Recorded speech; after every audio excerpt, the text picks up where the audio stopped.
Kembali lagi di Cahaya Hati Indonesia dan alhamdulillahirrahmanirrahim kita masuk ke dalam segmen menjawab pertanyaan yang sudah masuk lewat Instagram kita. Masya Allah banyak sekali pertanyaannya ya. Dan ini pertanyaan yang sudah kita pilihkan Masya Allah.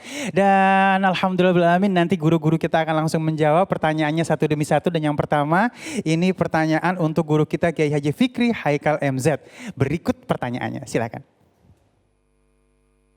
Assalamualaikum warahmatullahi wabarakatuh. Perkenalkan nama saya Nurin. Saya mau bertanya Pak Ustadz, bagaimana cara kita sebagai muslim yang baik menyikapi komentar-komentar negatif oleh netizen yang dilontarkan baik kepada kita maupun orang lain di media sosial?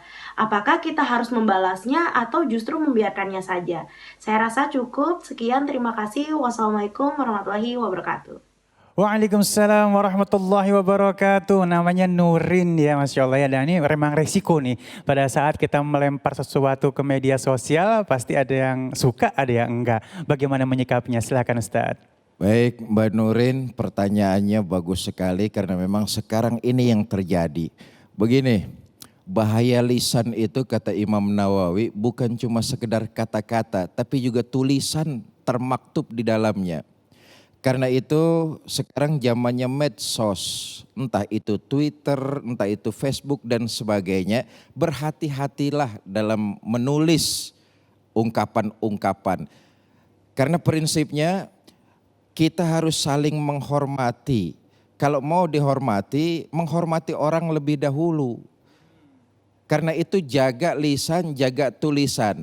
Di awal saya katakan Nabi melarang. Kalau ada orang yang mencela kamu, walaupun memang itu aib dirimu, jangan kau balas orang yang mencela dengan membuka aibnya. Kenapa? Kata Nabi, nanti bahaya mencela akan menimpa orang yang mencelamu, sementara pahala ibadahnya akan kembali buat dirimu.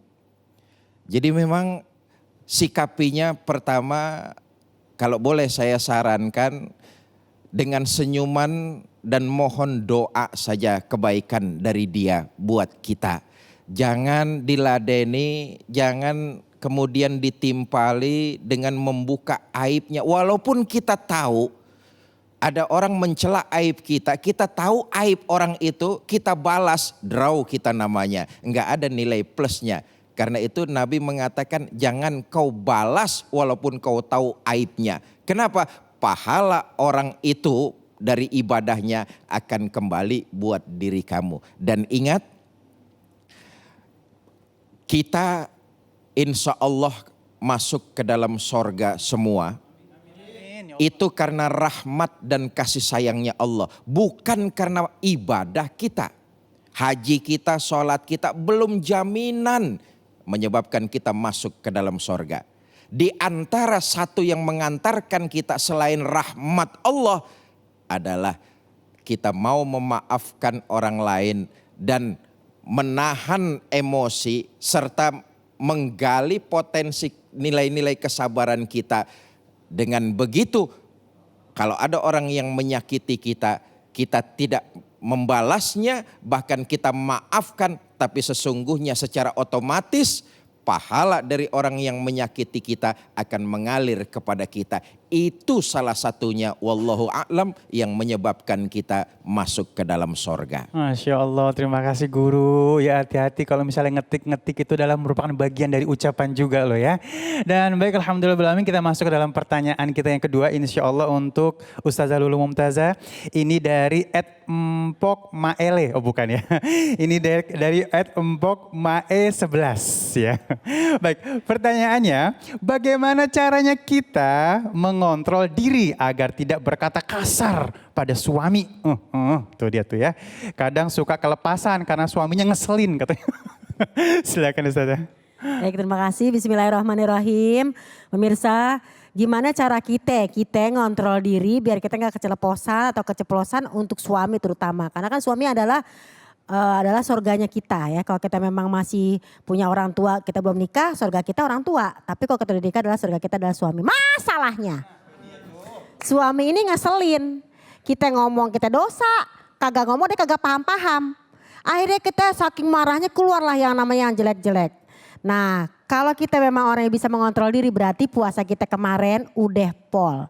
Tapi ketika Ramadan soleha, di luar Ramadan gak soleha, Ramadan kita berarti kemarin belum pol. Nah yang kita tanya di sini, kalau udah ketelanjuran pertama ya saran ya dalam beberapa tafsir juga ya nyatakan, bahkan dari Ibnu Mas'ud ya, hadisnya juga ada dari hadis ketika dalam hadis ini ada seseorang yang memang benar-benar ketelanjuran berbuat dosa, maka Nabi bilang kamu berwudu, kamu sholat tobat dan banyak-banyaklah berbuat baik. Ini yang pertama. Jadi dalam surat 11 ayat 114, innal hasanat yuzhibna sayiat. Perbuatan-perbuatan baik dapat menghapus kesalahan-kesalahan. Ini yang pertama. Jadi sambil kita tobat, sambil memperbaiki diri. Jadi jangan ntar berbuat salah, nyakitin hati suami, tobat lagi. Ya, nyalain suami lagi, tobat lagi. Jangan begitu juga. Entar lama-lama bukan suami yang ngeselin, kita juga ngeselin.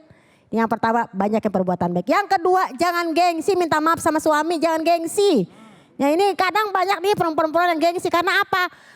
Emang kamu udah nyari duit, aku juga nyari. Nah ini sombong, nauzubillahi min zalik.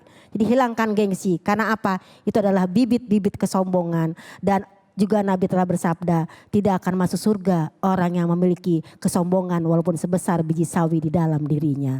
Jadi yuk kita sama-sama introspeksi diri. Kalau memang udah ketelanjuran minta maaf, jangan ulangi lagi, taubatan nasuha. Karena wanita sangat rawan untuk berbicara yang benar-benar menyakiti hati mungkin pasangannya. Wallahu a'lam bishawab, wallahu a'lam bishawab. Masya Allah. Serem banget, serem. Kayaknya Ya. gimana gitu wanita. Makasih Ustazah. Jadi kalau misalnya nggak mau dikasarin jangan ngasarin. Iya, Masya Allah ya. Jadi suaminya juga harus paham. Jangan sampai istilahnya dia kasar sama istri ntar dapat kasar juga balasan. Iya, dikasarin dibilang durhaka. Iya, Kalau nggak Masya mau Allah. dicubit jangan nyubit dong. Cedap. Marah Ustazah. Baik, langsung aja kita akan masuk ke dalam pertanyaan yang ketiga. Bismillahirrahmanirrahim Ustaz Syam, Masya Allah ya. Ini dari @Arif Munawan ya, _H.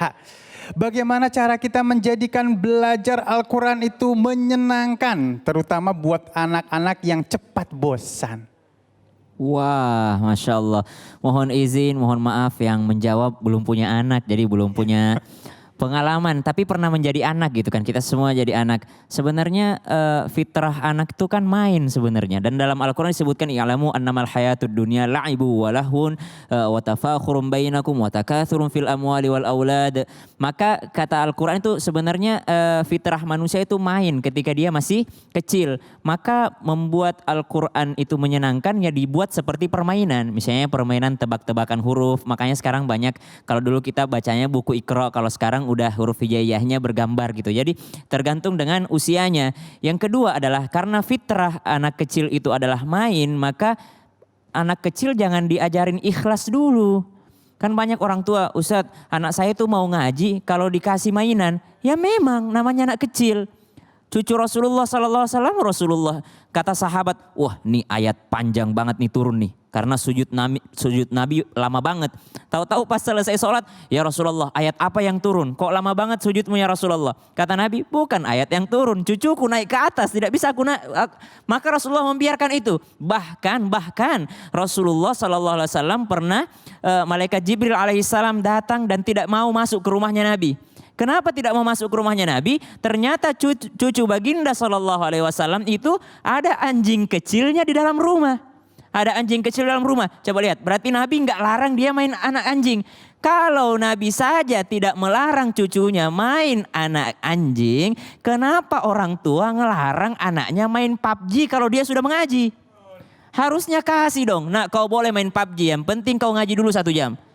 Mak, saya mau ngaji tapi saya mau main game. Oke, boleh, tapi selesaikan dulu 1 juz. Oke, boleh kau main ini, yang penting kau selesai. Karena anak kecil fitrahnya main. Kasihlah iming-iming kado, hadiah. Kami sebagai anak ini protes ini kalau suruh mengaji terus, ya kan? Kami masih kecil diajarin ikhlas. Nah, ngaji itu harus karena Allah, bukan karena kado.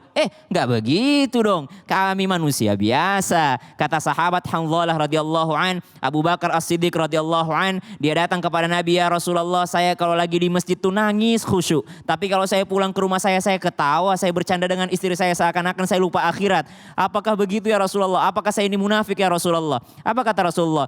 Seandainya kau khusyuk terus, kau disalami sama malaikat. Artinya kau sudah sederajat dengan malaikat. Tapi kau manusia, kau juga butuh hiburan. Apalagi anak kecil. Maka buatlah Al-Quran itu semenyenangkan mungkin. Jangan kita buat, nanti Allah marah kalau kau tidak ngaji. Jangan. Nanti kata anak kecil, Allah tuh tukang marah-marah ya. Oh enggak gitu. Kasih tahu, kalau kau ngaji, Allah kirimkan game terbaru yang terseru. Iya dong. Masya Allah ya. Jadi ada hadiah ya. Betul. Insya Allah hadiah itu akan memotivasi kita ya. Kita Masya aja Allah. udah dewasa sholat pengennya surga. Benar.